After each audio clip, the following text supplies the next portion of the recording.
बिस्मिल्लाहिर्रहमानिर्रहीम, अस्सलाम वालेकुम। अपने YouTube चैनल पर आपको खुशामदीद कहते हैं। दुआ है कि आप जहां भी रहें खुशो खुरम रहें, हंसते और मुस्कुराते रहें। जब से यूथियत सियासी यतीम हुए हैं भाई, जो हाइब्रिड निजाम लाया गया था खान साहब के लिए, जिसकी बुनियाद रखी गई थी 2011 में, जनरल अहमद शुजा पाशा साहब ने, फिर जनरल जहीरुल इस्लाम साहब आए, इमरान खान साहब के लिए रास्ते साफ होते गए। पहले 2013 में इनको वज़ीर आज़म बनाना चाहते थे जनरल जहीरुल इस्लाम साहब, फिर जनरल कियानी साहब ने मुदाखलत की कि नहीं भाई आप अपने काम से काम रखें, हम कुछ नहीं करेंगे। तो उस वक्त ये इनका जो प्रोजेक्ट इमरान था वो नाकाम हो गया था। फिर 2018 में इन्हें मौका मिला, आरटीएस सिस्टम को बिठाकर इन्होंने खान साहब को मुल्क का वज़ीर आज़म बना दिया, मुल्क पर मुसल्लत कर दिया, और इसमें कुछ लोगों ने अहम किरदार निभाया था और अब वो रिटायरमेंट ले चुके हैं। अब जानते हैं कि वो कौन लोग थे। तो जब से उन लोगों ने रिटायरमेंट ली है, खासतौर पर जनरल फैज हमीद साहब ने, तब से यूथी सियासी यतीमी की जिंदगी गुजार रहे हैं। और रोजाना खबरों में इन रहने के लिए और खान साहब को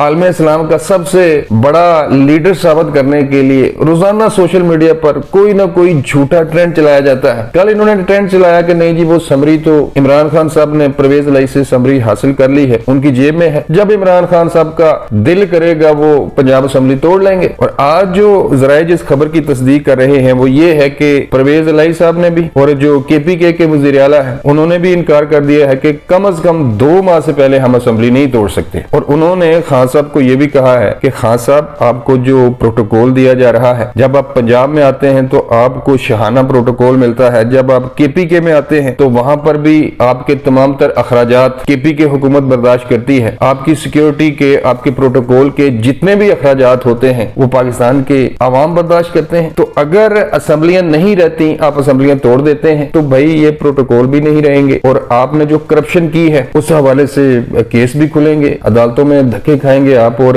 आपको जेल में भी डाला जा सकता है। वो मच जेल की एक मिर्ची वार्ड है, उसकी तो सफाई वगैरह भी करवा ली गई है। कहने का मकसद ये है कि पंजाब और केपीके की जो हुकूमतें हैं उन्होंने खान साहब को चिट्टा जवाब दिया है कि नहीं जी हम असेंबलियां नहीं तोड़ेंगे। इसके अलावा कल से इन्होंने एक और ट्रेंड भी शुरू कर रखा है कि लेफ्टिनेंट जनरल आसिफ गफूर साहब, उनको डीजी ISI बनाया जा रहा है। ओ भाई ना तुम लोग 3 में हो ना 13 में। इमरान खान 6 माह से जो इमरान खान ने मुहिम चला रखी थी कि मैं इनको आर्मी चीफ तैनात नहीं करने दूंगा, वो उन्होंने कर लिया अपनी मर्जी का। और अब ये जनरल आसिफ गफूर साहब को डीजी ISI तैनात करवाने की तैयारी कर रहे हैं। सिर्फ बातों में, सब झूठ है, इसके पीछे कोई खबर नहीं। ISPR की जनब से कोई अभी तक इस तरह की कोई स्टेटमेंट नहीं आई और जहां तक हमारा अंदाजा है ऐसा शायद मुमकिन ना हो। लेकिन इसके बावजूद PTI वाले मुसलसल ट्रेंड पे ट्रेंड चला रहे हैं कि जनरल आसिफ गफूर साहब डीजी ISI आ रहे हैं। वो भाई अगर वो आ भी जाएं, मौजूदा एस्टेब्लिशमेंट उनको डीजी ISI लगा भी देती है तो आपका इसमें क्या फायदा। वो हाइब्रिड निजाम जिसकी बुनियाद रखी गई थी 2011 में, 2022 में उस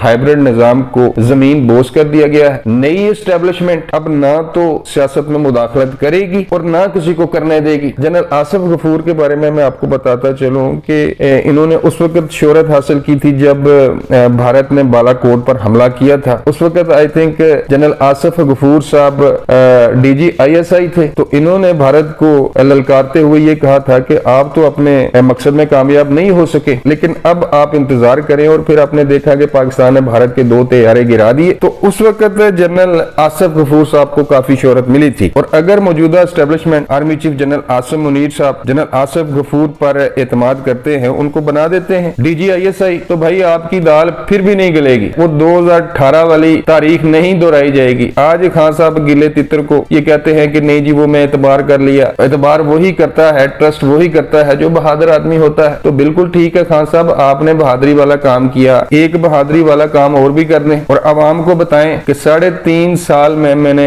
मुल्क का बेड़ा गर्क कर दिया, मुल्क की मीशत को डुबो दिया, नौजवानों की अखलाकियात को तबाह बर्बाद कर दिया, माशरे में तकसीम पैदा कर दी। लिहाजा बहादुरी का मुजाहरा करें और ये भी तस्लीम करें कि 3.5 सालों में आपने मुल्क को इतना नुकसान पहुंचाया है जितना पाकिस्तान की 75 साल तारीख में किसी ने नहीं पहुंचाया होगा। वीडियो के एंड में मैं ये कहना चाहता हूं कि जनरल बाजवा साहब ने चाहे आधा सच बोला, लेकिन ये भी पहली दफा हुआ है कि पाकिस्तान के एक ताकतवर तरीन इदारे के ताकतवर तरीन शख्स ने, जो कि आर्मी चीफ थे, उन्होंने पहली दफा ऐसा हुआ है कि अपनी गलती तस्लीम की है। चाहे आधा सच बोला है लेकिन उन्होंने अपनी गलती का इतराफ किया है, तो उन्होंने बहादुरी वाला काम किया है। तो ये जो गुज़श्ता 2 दिनों से झूठे ट्रेंड बनाए जा रहे हैं, कभी ये कहा जा रहा है आवाम को कि नहीं जी वो पंजाब असेंबली तोड़ने की समरी खान साहब के पास है। कभी ये कहा जा रहा है कि जनरल आसिफ गफूर साहब को डीजी ISI तैनात किया जा रहा है। खबरों में रहने के बहाने हैं। खान साहब सियासी तौर पर यतीम हो चुके हैं, इनकी सियासी मौत वाक़या हो चुकी है। अब ये लोग जितना मर्जी झूठ बोलते रहे, जितने चाहे